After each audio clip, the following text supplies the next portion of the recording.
who shall be the new speaker in the new parliament. And of course, there are lots of twists and turns. First of all, let's also focus on who exactly is K. Suresh, because the opposition has filed a nomination in his name. There are lots of controversies about K. Suresh, rather surrounding K. Suresh, because Suresh himself objected to Mahtab being a pro-term speaker. So, on your screens right now, who exactly is K. Suresh? He is a member of the Congress Working Committee. That's the news. You look at those pictures, we're getting those latest pictures on the brouhaha which have been created on the speaker's choice in the new parliament. You of course see Raja there prominently standing there, and of course other faces as well.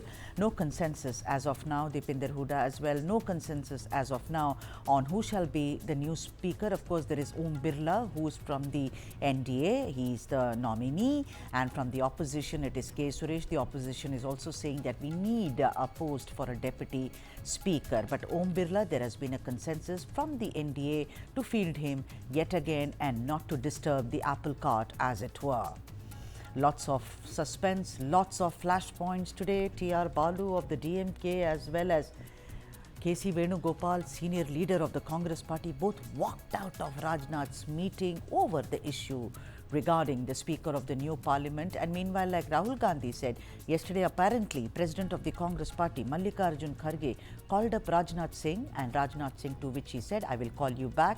But there was no call backing, and therefore Rahul Gandhi said that Mallikarjun Kharge has been insulted. Insults, egos and getting ahead. That seems to be the flavor today in parliament as to who shall be the speaker. Of course, the constitution lays out rules very, very clearly about who shall be the speaker and why there needs to be a deputy speaker, if at all. Is there a provision for a pro-term speaker according to the Constitution of India? Many questions, but as of now, no consensus, and we shall see that, as the day progresses as to where this goes. Will it once again be much like the elections, Congress versus the NDA in choosing? That's Om Birla on your screens. Who is Om Birla? We shall also tell you.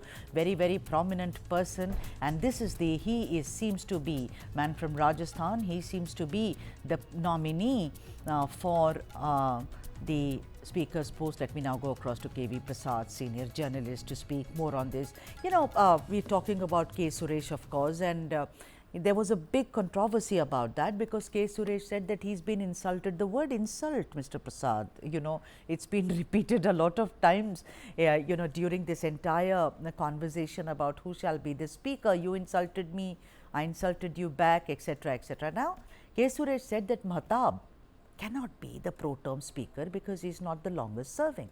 Whereas others, Pinarayi Vijayan also came out in support of Suresh and said because he is a Dalit, therefore there is opposition to him. Your views on that, sir?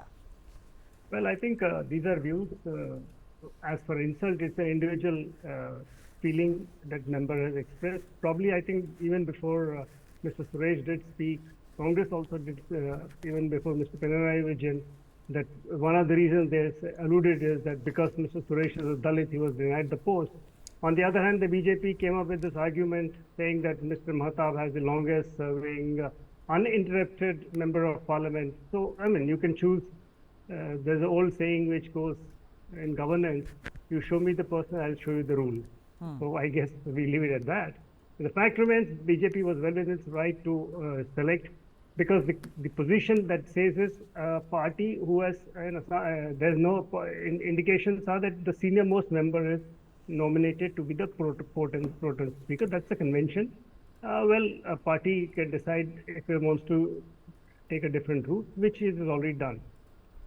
Was pro-term speaker such a big issue? Well, that's for the political managers and the parliamentary managers of the BJP to look on, because if you look at that stage, they've actually set the stage for, instead of a consensus building approach, instead of a kind of consultation processes taking due forward, the opposition sees this as a step towards confrontation, which right at the start of the 18th Lok Sabha doesn't really. I mean, you can start with on a better note. That's the feeling. Now, the thing is, Mr. Prasad, that look at the composition of the government. This news assumes more importance because of the way things have turned out after the results on 4th of June. I mean, obviously, Mr. Modi does not have the numbers as he had wanted, etc., etc. Now, this government has to work, come what may. They have to have the C word, that is the consensus word, is of most importance here, significance, because everything has to be everyone, every party, every concern has to be taken together. Now, the duty of the Speaker, of course, as laid out in the Constitution, is he is supposed to be non-partisan, so that he can do his job efficiently. Also, the composition of the parliamentary committees, also, who speaks what and when, almost like he is orchestrating. He is the man sitting there and orchestrating, almost like, puppeteer, as it were. So, do you think that the opposition, do you think, is being paranoid when they say that, okay, fine, Om Birla, but then we have K. Suresh and also we want the deputy speaker? Are they doubting, or are they creating unnecessary hurdles in the in the selection or election of a speaker, Mr. Prasad? Well, the speaker remains the most important person because the speaker is the custodian of the house. And when you talk of the house includes all the 543 elected members of parliament. And they include members who are on the governing coalition side, they include members who are on the opposition side, and they also include members who are independent or do not. But here, what you said, consensus, the BJP probably does realize that 240 is not, they don't have enough, they need the elbow room, which probably the cushions they get is from the TDP and the Janata Dal United. Those two numbers add up and they are through comfortably. And today, as things stand, both the JDU and TDP are strongly with the government. They have made public statements to the effect that they are going to go with the choice of the speaker of the BJP. So here they are. I don't see at this point of time the word consensus to be a major issue, because I think the government will move as it moves on. It will start looking for things. The other issue is Lok Sabha, they have a comfortable majority. Say we can look at a figure of 300 approximately. The opposition doesn't add to that kind of number. So there will be a constant negotiation more on the opposition side to try and see if we can turn the tables. Because remember, Speaker, Deputy Speaker elections, if and when it's held. The third is the budget session. That's a big session always. The budget session is always the most precarious session, because the finance bill has to be passed.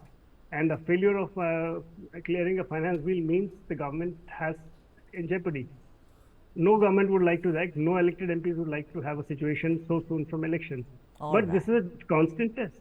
And then comes the Rajya Sabha, which is a different ball game, especially since Mr. Naveen Patnaik decided they'll be opposing it. Yes, that's the latest, of course. And Mr. Prasad, let me take a break now. Then I come back to the same. Oh, we have Mr. Rajnath. ऐसे जहाँ तक खरगे जी का प्रश्न है, एक senior leader हैं, मैं उनका सम्मान करता हूँ। कल से लेकर आज तक उनसे 3 बार हमारी बात हुई है। पहली बार चुनाव होने जा रहा है।